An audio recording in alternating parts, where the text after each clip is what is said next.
आपण पाहत आहात महाराष्ट्र न्यूज मराठी, एक ध्येय परिवर्तनासाठी।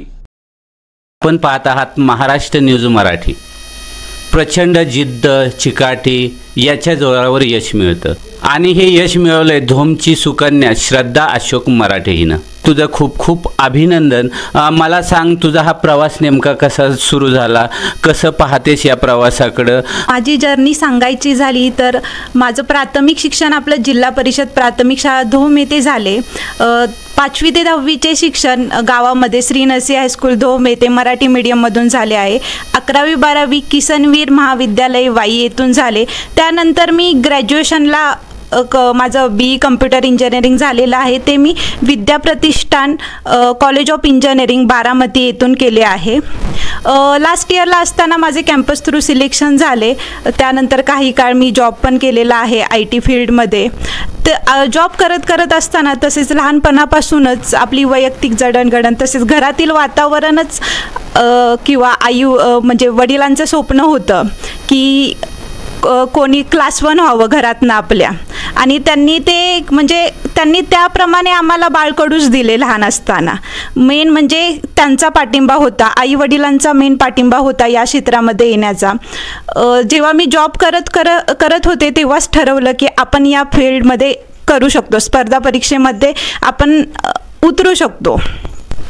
मग तेव्हा जॉब करत सुरुवात केली मी तेथूनच अभ्यास करायला, पण टाईम जरा पुरत नव्हता किंवा मग ते टाईम कन्झ्युमिंग असल्यामुळे हेक्टिक शेड्यूल होतं, म्हणून जॉब सोडण्याचा डिसिजन घेतला आणि 2019 पासून या स्पर्धा क्षेत्रात मी स्पर्धा परीक्षेची तयारी करत आहे। सतत मला समजलं की 5 वेळा तो 4 वेळा प्रयत्न केला, शेवटच्या प्रयत्नामध्ये यश आलं। मग हा प्रवास कसा होता? अनेक अडचणी या प्रवासामध्ये आल्या असतील, याविषयी काय सांगशील? मनामध्ये सतत काहीतरी आपण होतंय का, निवड होते का, तर मग याविषयी काय सांगशील? ॲक्च्युली 2019ला मी जेव्हा जॉब सोडला तेव्हा असं वाटत होतं आत्तापर्यंत अपयशाचा कधीच सामना केला नव्हता। असं वाटलं की आपण फर्स्ट अटेम्प्टमध्ये किंवा 1 ते 2 अटेम्प्टमध्ये आपण क्लिअर करू शकतो, त्यामुळे मी जॉब सोडण्याचा डिसिजन घेतला। पण जेव्हा माझी पहिली प्री क्लिअर झाल्यानंतर मी मेन्सला उत्तीर्ण झाले होते, पण काही थोडक्यासाठी माझी मेन्स राहिली। त्याच्यानंतर जेव्हा सेकंड अटेम्प्ट होता तेव्हा मी प्री क्वालिफाय झाले नव्हते 0.25नी। ते माझ्यासाठी सगळ्यात मोठं फेल्युअर होतं, कारण का जेव्हा आपण प्री पास होत नाही म्हणजे फर्स्ट अटेम्प्ट म्हणजे पहिल्या टप्प्यामध्येच आपण परीक्षेच्या बाहेर पडतो आणि तेव्हा ते टॅकल करणं माझ्यासाठी खूप अवघड गेलेलं होतं। पण आई वडिलांच्या पूर्ण पाठिंब्यामुळं वडिलांचं नेहमी असायचं की तू तुझे 100% दे, म्हणजे रिझल्ट काही असू दे पण तुला तुझं समाधान भेटलं पाहिजे की तू तुझे 100% दिलेले आहेस त्या फील्डसाठी किंवा त्या परीक्षेसाठी। मग जेव्हा कधी फेल्युअर आलं तेव्हा आई वडिलांचा किंवा माझ्या पूर्ण परिवाराचा, दोन्ही आज्यांचा, मावशी, आजोबा, चुलते, तर भाऊ, पूर्ण परिवार किंवा आमच्या सगळे म्हणजे नातेवाईक सगळ्यांचा सपोर्ट होता।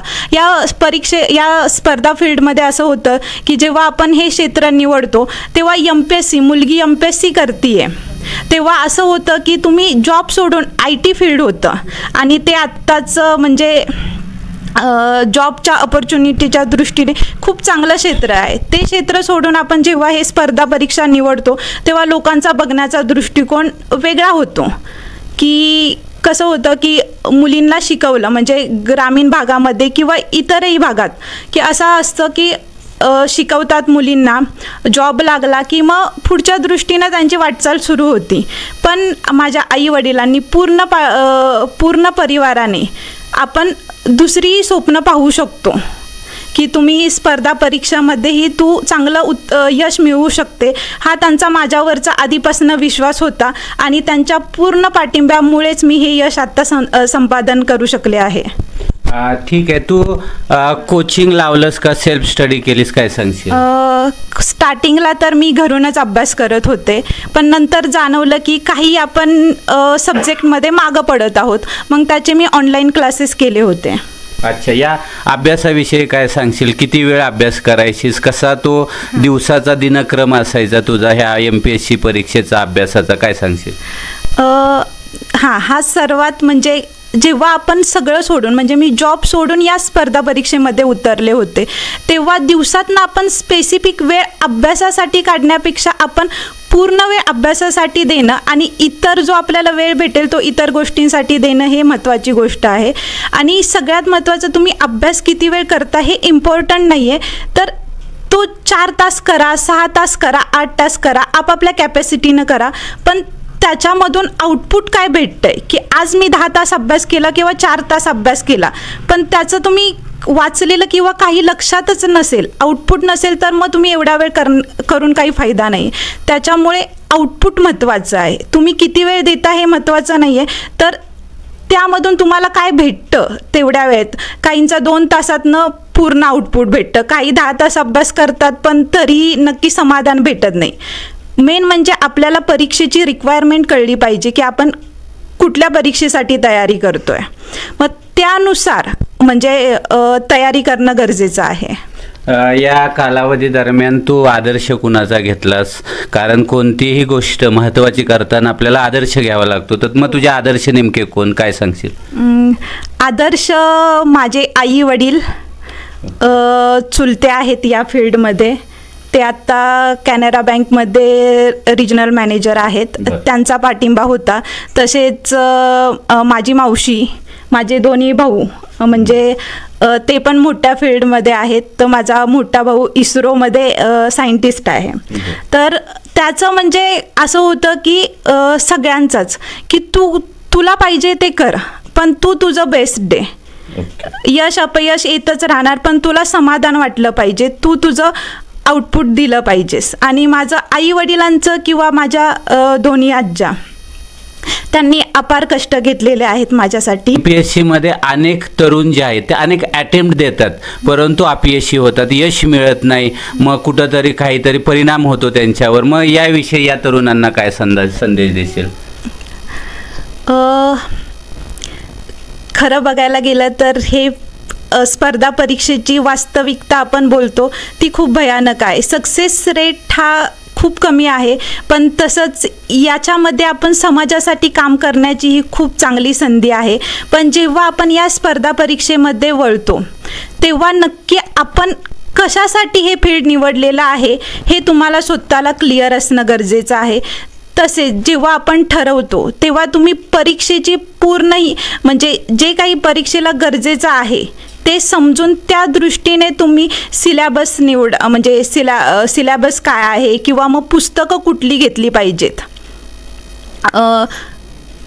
जो आपली पुस्तकांचं सिलेक्शन करताना जाऊ द्यात 1-2 महिना गेला तरी चालेल, पण जे पुस्तक सिलेक्शन करतो त्या पुस्तकांवर तुम्ही कॉन्स्टंट राहा, सारखं चेंजेस करत राहू नका. तसेच सर्वात महत्त्वाचं आहे की तुम्ही स्वतःला टाईम लिमिट ठरवून द्या तुमची आर्थिक मानसिक कंडिशननुसार. तसेच जसजसा वेळ वाढत जातो तसतसं आपल्याला सामाजिक मानसिक प्रेशर येत राहतं, म्हणून स्वतःला महत्त्वाचं तुम्ही टाईम लिमिट द्या की या टाईम लिमिटमध्ये मी करणार आहे. कारण का हे स्पर्धा परीक्षा म्हणजे एक चक्रव्यूह आहे. एकदा त्याच्यामध्ये अडकलं की नेक्स्ट अटेम्प्ट येतोय, प्री आहे, मेन्स आहे, त्याच्यानंतर इंटरव्ह्यू आहे आणि कसा वेळ निघून जातो हे कळत नाही. आपण आई वडिलांच्या कष्टाची जाणीव प्रत्येक विद्यार्थ्याला असणं गरजेचं आहे आणि स्वतःला टाईम लिमिट ठरवून द्या. एवढ्या टाईम लिमिटमध्ये मी करू शकतो, मी माझे 100% देईन. तरी तुझा नेमका कसा झाला, त्यावेळेच्या काही गोड आठवणी कटू आठवणी काय आहेत का, काय सांगशील? इंटरव्ह्यूच्या प्रिपरेशनमध्ये सगळ्यात महत्त्वाचं म्हणजे रोल राहिलेला आहे तो माझ्या पप्पांचा, तसेच माझ्या छोट्या भावाचा. कारण का त्याला माझे जे काही म्हणजे ड्रॉबॅक आहेत ते त्याला खूप चांगल्या प्रकारे माहीत होते. तो म्हणायचा की दीदी तू ह्याच्या गोष्टीमध्ये कमी पडतेस, तू याची तयारी कर. इंटरव्ह्यू म्हणजे काय असतं, आपली जी काही तुमचं नॉलेजची टेस्ट जी झालेली असते, तुमची पर्सनॅलिटी टेस्ट म्हणजे इंटरव्ह्यू असतो. त्याच्यासाठी तुम्ही जे आहात ते तुम्ही प्रेझेंट करणं गरजेचं आहे. तुम्ही इंटरव्ह्यू जे पॅनल असतं त्यांना फसवू शकत नाही, कारण का जेवढं आपलं वय असतं तेवढं त्यांचा एक्सपिरियन्स असतो. त्याच्यामुळे तुम्ही प्रामाणिक राहा. प्रामाणिक राहणं गरजेचं आहे तिथं उत्तर देताना, असंच मी म्हणेन. तुला लक्षात आलं की आपण MPSC परीक्षेमध्ये अव्वल आलो आहोत, तर त्यामध्ये ज्यावेळेस तुला हे समजलं त्यावेळेस नेमकं कुटुंबाचा काय सेलिब्रेशन केलं, काय क्षण होते नेमके, ते काय सांगशील? पहिल्यांदा तर ते खरं वाटायला म्हणजे जेव्हा रिझल्ट कळाला तेव्हा माझ्या म्हणजे ते आनंदाश्रू होते, आई वडिलांचे, आजीचे, भावाचे आनंदाश्रू. म्हणजे ते आपण झालो हे स्टार्टिंगला म्हणजे रिलाईज व्हायलाच खूप आनंदाचा क्षण होता असं म्हणू शकतो आपण. तुला 4 वेळा अपयश आलं, 5व्या अटेम्प्टमध्ये तू उत्तीर्ण झालीस, तर मग हे अपयश कसं पचवलंस, कुटुंबाने कशी साथ दिली, काय सांगशील? मेन म्हणजे अपयश पचवणं ही खूप अवघड गोष्ट आहे. कारण का यशाच्या पाठीमागे तर जेव्हा यश भेटतं तेव्हा सर्वजणच आपल्याबरोबर असतात, पण अपयश जेव्हा येतं तेव्हा आपले जे खरा पाठिंबा असतो तो आपल्या कुटुंबाचा असतो. आई वडील, पूर्ण माझा आजी, दोन्ही आज्या, मावशी, पूर्ण परिवाराचा यामध्ये पाठिंबा होता. असं काही वेळा क्षण यायचा की माझी प्रचंड प्रमाणात म्हणजे आपण म्हणतो जेव्हा फेल्युअर येतं तेव्हा मी घरी राहून काही काळ अभ्यास केलेला आहे, तेव्हा चिडचिड व्हायची म्हणजे ते. आणि त्यावेळेस म्हणजे खरंच मम्मीने, पप्पाने किंवा आजीने खूप म्हणजे त्यांनी माझ्यापेक्षा जास्त कष्ट केलेले आहेत, प्रचंड प्रमाणात केलेले आहेत. त्यांच्यामुळेच आज मी इथे, किंवा हे यश खरं त्यांचं आहे, त्यांच्यामुळेच हे यश मला भेटलेलं आहे. किंवा आपण असं म्हणू शकतो की जे काही विद्यार्थी किंवा स्टुडंट जे काही यशस्वी होतात त्यांच्या खरं पाठीमागे आई वडील असतात, त्यांचा पूर्ण सपोर्ट असतो. आणि मुलींचं कसं होतं ग्रामीण भागामध्ये, जसं वय वाढत जातं तसं सामाजिक प्रेशर येत राहतं, पण मम्मी आई वडिलांनी या गोष्टीचा विचार न करता पूर्ण माझ्या अपयशामध्ये माझ्या बरोबर होते. त्यांचाच विश्वास होता. एक वेळेस माझा स्वतःवरचा विश्वास डळमळीत झाला होता, पण ते म्हणत होते की तू करू शकतेस आणि तू तुझे बेस्ट डे. हा लास्ट अटेम्प्ट होता. मी गेल्या वेळेस जेव्हा मी इंटरव्ह्यूमधून बाहेर पडले, माझ्या 4 मेन्स आणि 2 इंटरव्ह्यू झालेत.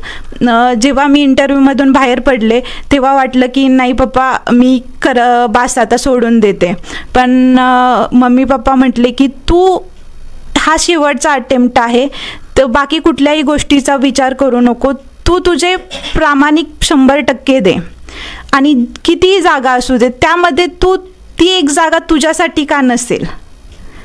त्यामुळे कुठल्याही गोष्टीचा विचार न करता तू तुझे 100% दे.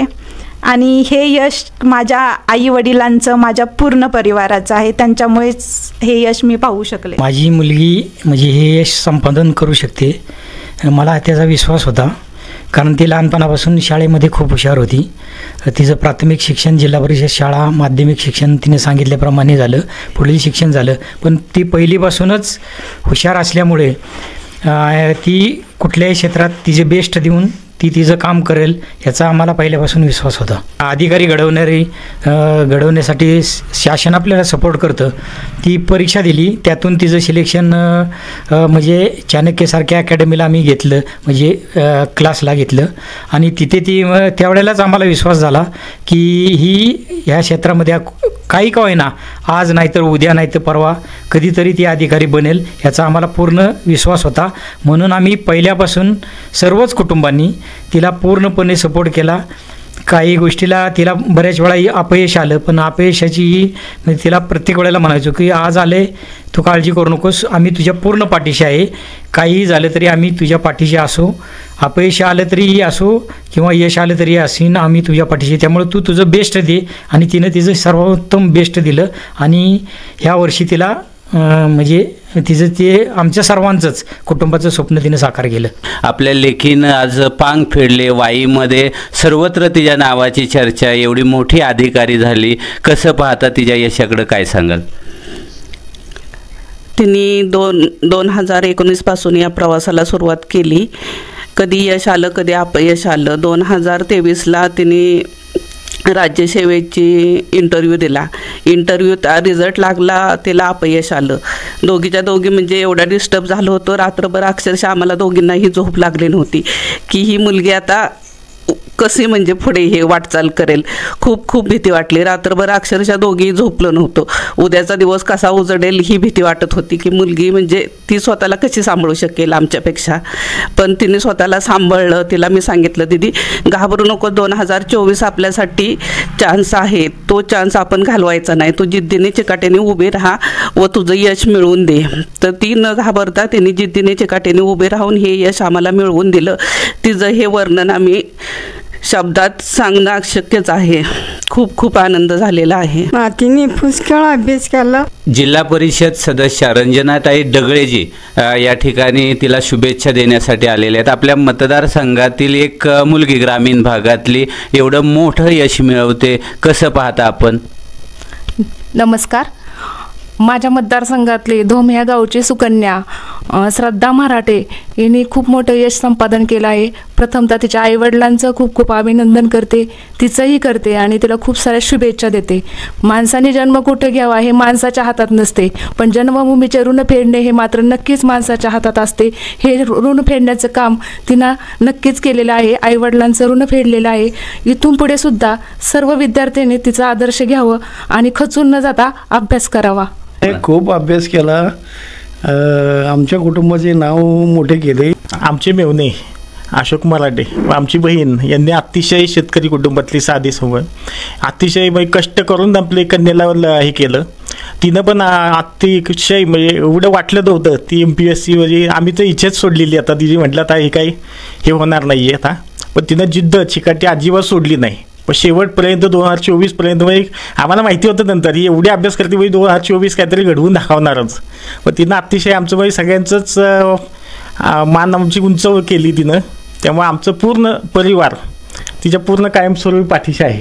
आमची नात पास झाली पण तिच्या पाठीमागे तिचं खूप खूप मोठं यश आहे. ती अभ्यास करायला लागली ना तर तिच्या पायावर साप गेला होता एकदा, तरी पण ते पुस्तक नव्हतं सोडलं. सर्वसामान्य कुटुंबातून येऊन आईवडील भयंकर कष्ट करतात, शेतीची कामं करतात आणि ह्या मुलीने देखील आईवडिलांना शेतामध्ये काम करून मदत करून अशा मदत केलेली आहे. आणि आपल्या पश्चिम भागामध्ये, वाईच्या पश्चिम भागामध्ये चांगलं असं यश संपादन केलेलं आहे. महाराष्ट्र लोकसेवा आयोगातून तू सिलेक्शन झाले, कशी समाजसेवा करणार, कशा पद्धतीने तुझा मानस आहे, काय सांगशील? जेव्हा आपण अधिकारी होतो तेव्हा आपण म्हणजे शासन त्या अधिकाऱ्यावर काही जबाबदाऱ्या सोपवतो. ते मी माझं प्रामाणिकपणे देईन आणि ज्या काही माझ्या जबाबदाऱ्या असतील त्या पदाचा जास्तीत जास्त शेवटच्या घटकापर्यंत कसा उपयोग होईल हा माझा नेहमी प्रयत्न असेल. नक्कीच आपण असं म्हणू शकतो की विजेते हे वेगळ्या गोष्टी करत नाहीत, मात्र प्रत्येक गोष्ट ही वेगळ्या पद्धतीने करतात आणि हेच श्रद्धाने करून दाखवलं आणि MPSCमध्ये उज्ज्वल असं यश कमवलं. प्रशांत थोरवे, महाराष्ट्र न्यूज मराठी, धोम.